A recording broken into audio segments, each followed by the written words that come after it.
Petit questionnaire de rigueur, vous vous y attendez. Êtes-vous sous traitement? VIH, cancer, dépression, antécédents familiaux, hospitalisation récente? Je me suis cassé le tibia quand j'étais petit. Hôpital, jamais? Le tibia quand j'étais petit. Bien, j'aurais besoin de vos 3 derniers avis d'imposition s'il vous plaît. 11 000 euros, 9 000 en 2014, 10 450. Ça la banque va adorer. Pourquoi est-ce que c'est jamais le même montant? Parce que je suis intermittent. Pardon? Je suis intermittent? Non. Si. Non. Si. Non. Non. Si. Non. Si. Non, non, non, non. Si.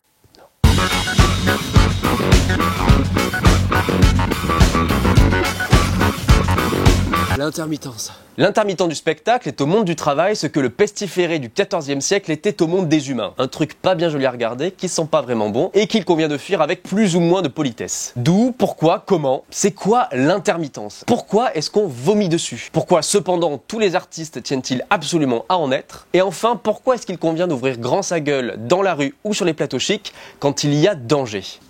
Ça fait beaucoup de questions. Tu pensais vraiment que je serais pas invité sur cet épisode? En France, là, tu peux t'enflammer pour le chauvinisme parce qu'on est quand même bien verni. Un intermittent du spectacle est un artiste ou un technicien qui travaille par intermittence pour des entreprises du spectacle vivant, du cinéma ou de l'audiovisuel et qui bénéficie, selon un calcul et un régime spécifique, d'allocation chômage. C'est à quelques mots près la définition donnée par Wikipédia et la page associée est d'ailleurs très bien foutue. Par extension, l'intermittence est le régime propre aux intermittents, lequel se distingue du régime général. Pour le moment, c'est limpide.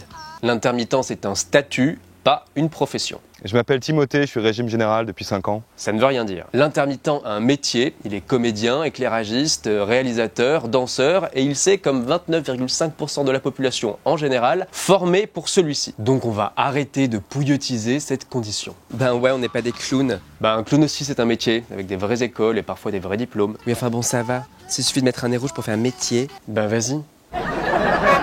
Toute l'ambiguïté et l'incompréhension liées à ce statut résident autour du fait que même inactif, l'intermittent est officiellement chômeur et indemnisé en tant que tel. Il reste actif. Entre deux contrats, il travaille très souvent sans être payé ou cherche désespérément du boulot. Et c'est ici que ça coince ou qu'on leur en veut, être indemnisé alors qu'il bosse, mais finalement pas assez pour vivre sans indemnisation. Un petit crochet par l'histoire s'impose. Génial, j'adore les calèches à Versailles. L'intermittence remonte aux années 30. Elle a été créée pour lutter contre le manque de techniciens déploré par les producteurs cinoches de l'époque. Ces techniciens, qui dépannaient en mode forfait soirée week-end, étaient en réalité des artisans ou des ouvriers, préféraient travailler pour des patrons avec des revenus fixes et prêtaient main forte quand ils en avaient l'énergie ou l'envie. Un régime particulier a donc été créé pour eux. Et une indemnisation commença à leur être versée en attendant les futurs tournages. Donc ça n'a pas été créé pour les comédiennes de talent. Depuis 1936, on compte de nombreuses évolutions. 1965, mise en place d'une annexe au régime général d'assurance chômage, l'annexe 8, tu en entendras souvent parler, qui concerne dorénavant tout le secteur cinématographique ainsi que les techniciens du disque et de l'audiovisuel. 1968, on rajoute l'annexe 10 pour les entreprises du spectacle vivant. Il faudra attendre 1969 pour que les interprètes et les techniciens du spectacle vivant rejoignent la fameuse annexe 10 et la grande famille du Pôle emploi spectacle. Pour le fonctionnement en version pour les nuls, c'est tout de suite. Attends, je vais prendre des notes. L'intermittent bénéficie d'allocation chômage ou ARE, aide au retour à l'emploi, financée par tout un chacun, employeurs et salariés. Tout le monde cotise, même les intermittents, pour que tout le monde puisse être indemnisé le temps de retrouver un job. Que tu sois mineur, DRH ou comédien, le principe est le même. Si l'intermittence est un régime particulier, il n'est cependant pas arrangé au titre des régimes spéciaux. Moi, je m'aventurerai pas sur ce terrain.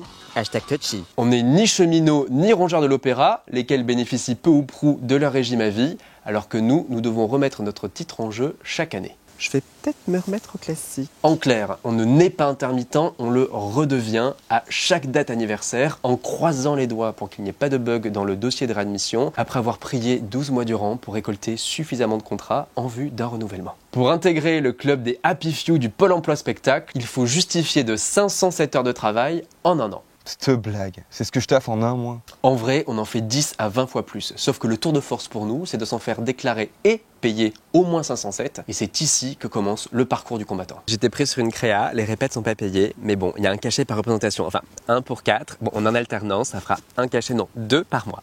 Je suis heureuse. Une fois atteint le fameux quota des 507 heures, tu files déposer tous les documents nécessaires à une ouverture de droit. Soit directement au Pôle emploi. À Paris, ils ont eu le bon goût de le déplacer dans un no man's land du 15e arrondissement à 19 minutes à pied du moindre métro. Soit sur le net. Et si tout se passe bien, la reconnaissance sociale et professionnelle s'offre enfin à toi.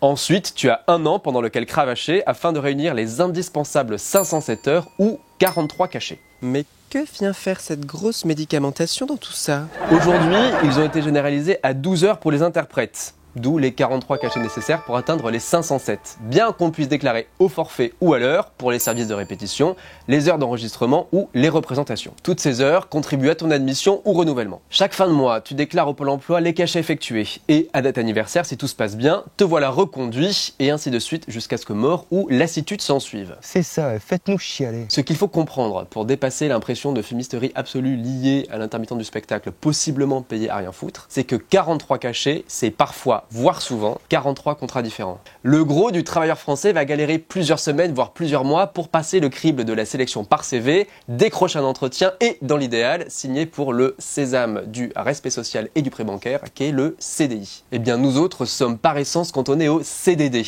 Car une pièce ou un film, à moins d'être récurrent sur Game of Thrones, aura rarement besoin de toi sur 40 ans. À noter, l'intermittent donne bien souvent d'ailleurs dans le CDDTC. Le contrat a duré dans ton cul? Non. Le contrat a durée déterminée très courte. Il faut sans cesse rechercher du taf sitôt le boulot terminé. Or, tout chercheur d'emploi ou étudiant post-diplôme, c'est le temps, l'énergie et l'attente infinie que cela implique. Ça, vous allez pas vous péter un bras en envoyant un CV par email. Hein. Panique pas bonhomme, les fumistes sont vite grillés ou radiés. Parce que ces 43 jours ou 507 heures qui ont l'air d'une grosse blague pour les indépendants, les salariés et autres libéraux, en fait c'est tellement difficile à récolter tant il y a peu de boulot que ça fait vite un tri très sélectif. Et puis c'est pas non plus comme si on allait s'en mettre plein les fouilles. Superbe transition, parlons maintenant maille, thune, blé, bis, flouze, money, money, money.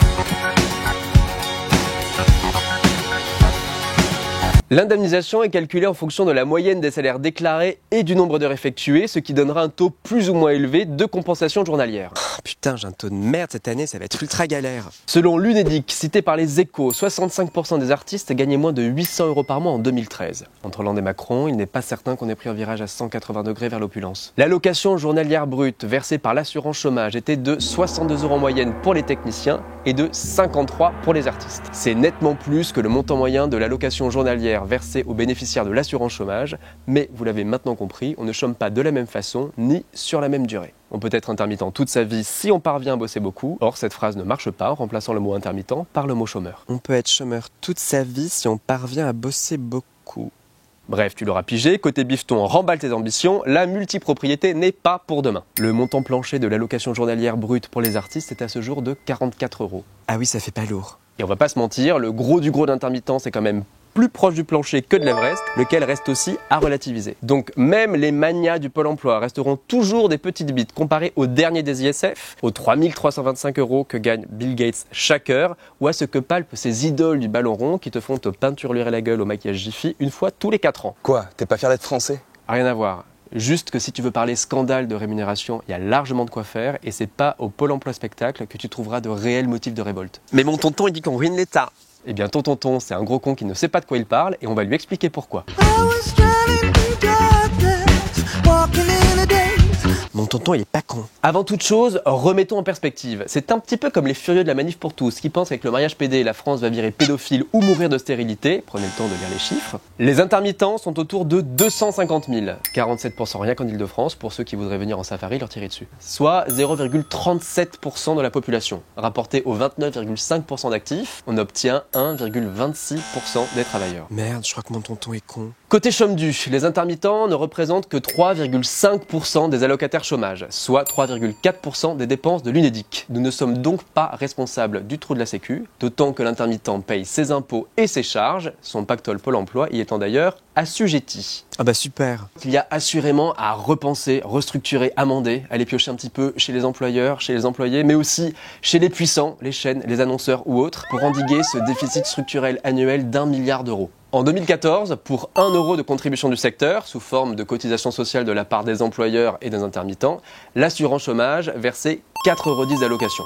Mais quand on sait ce que rapporte ce secteur, ou encore tout le fric que génère la publicité qui lui doit tout son gras, on se dit qu'il y a quelques pistes à explorer pour équilibrer un tant soit peu tout ça, sans aller seulement piocher chez les plus fauchés de la pyramide du spectacle. Bah oui, c'est un peu comme de croire que changer le régime des cheminots suffira à régler le déficit de la SNCF. Oups. Après, il y a de nombreux abus fort dommageables et à réformer. Les permittents, allant du plombier au secrétaire des grandes chaînes, payés en cachet pour contourner un salariat un petit peu plus contraignant, ont contribué à la mauvaise presse des intermittents et à alimenter le mythe du découvert dont nous serions les seuls responsables. On n'est pas des parasites. Non. Mis à part que comme les poux et autres morpions joyeux, l'intermittent tente à se reproduire très vite. Mais dans une société du spectacle, où l'image est absolument surpuissante, c'est finalement assez cohérent. Et puis surtout, toi le revêche qui nous méprise ou nous redoute, sache que l'intermittent c'est à peu près tout ce que tu aimes dans ta télé, dans ta radio, dans tes théâtres, dans tes cinémas, mais aussi dans ce qu'il y a de mieux fabriqué sur le web.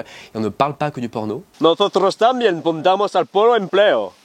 Alors si tous ces gens qui t'émeuvent, te font sourire, t'éduquent, te font réfléchir, penser, jouir, rêver, respirer, si tous ces artistes, ces artisans, ces techniciens arrêtaient de travailler, disparaissaient, se mettaient en grève, mais ta vie serait d'un ennui royal et tu te ferais chier comme un... Calme-toi! l'intermittent, c'est un statut complexe, fragile, précaire, épuisant, mais aussi rare, précieux, indispensable, qui mérite qu'on aille le défendre dans la rue, indemnisé ou pas, spectateur ou acteur. Ça implique de se décentrer un petit peu et de penser collectif, ce qui n'est pas la vertu première de l'artiste autoproclamé et de l'occidental en général, mais ça vaut vraiment le coup. On t'aime et à bientôt! Non. Mbappé, Oumtiti. Oh, calme-toi. J'adore les abeilles. Non.